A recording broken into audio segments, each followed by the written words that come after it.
In our last video, we took a look at 5 dinosaurs from Jurassic Park franchise history that could make an appearance in Jurassic World Evolution. And when talking about the Troodon, I speculated about themed areas for our dinosaurs, specifically a nocturnal zone. This seemed to spark the imagination of a few of you in the comments, so for today's speculation I thought we'd talk about that and other themed areas we could possibly develop in Jurassic World Evolution. Evolution is, at the end of the day, a zoo building game.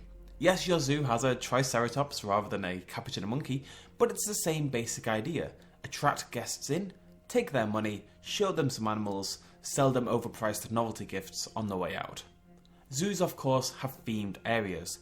They are often based on continent, they're often based on habitat, they're possibly based on animal size or family, or the likelihood that those animals would eat your face. Either way, zoos are heavily themed. When we build zoos on the channel, right here, we follow similar rules very often.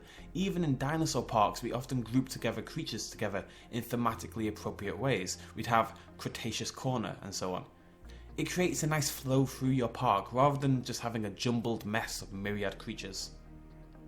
I'd love to see Evolution run with this idea. It really opens up park building creativity, at least a little bit. The aforementioned nocturnal zone would be a good start. Simply having that behaviour in the game would make it easy for us as users to build an area with just nocturnal dinosaurs. But how about letting us run tours that only take place at night time? Guide our guests down lit paths in the darkness, provide us with night vision goggles and the like to see those creatures at the height of their activity, just as modern zoos do with bat houses, etc. Even simpler would be giving us the tools to create epoch-defined zones. Let us build areas themed around Cretaceous, Triassic, Jurassic creatures by providing trees and habitat tools that would ape the regions of the time. We wouldn't need much, just enough to give each section of the park a distinct feel from the others. Of course, this could all be pushed much further.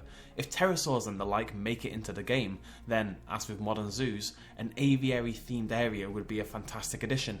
Whether this is a series of smaller aviaries or one giant enclosed one, as in Jurassic Park 3, in which our guests can walk through via bridges, it would be awesome to see.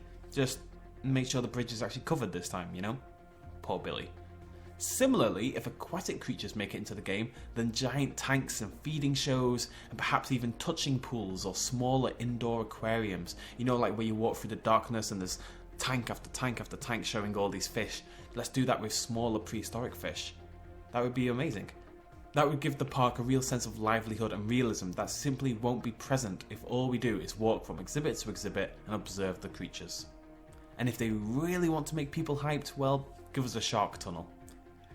God, I want a shark tunnel. There's so many directions this could go. The sky really is the limit.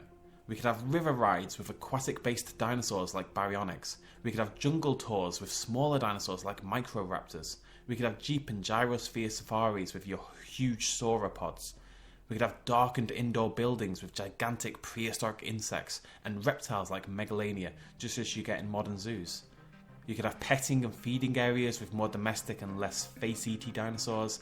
Habitat zones, for example, you'd follow a trail through a swamp environment filled with Beelzebufo and Mega Neuro exhibits. Prehistoric mammal trails with caves filled with Smilodons or giant fake glaciers for our Ice Age creatures. The list goes on and on and on.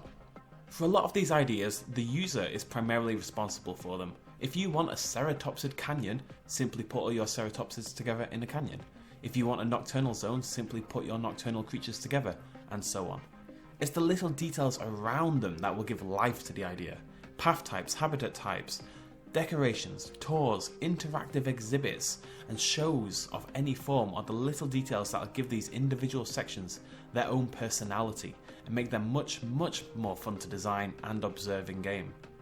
This is all pretty optimistic, I'll admit. And I imagine we won't get anything close to this in the final game. But a man can dream.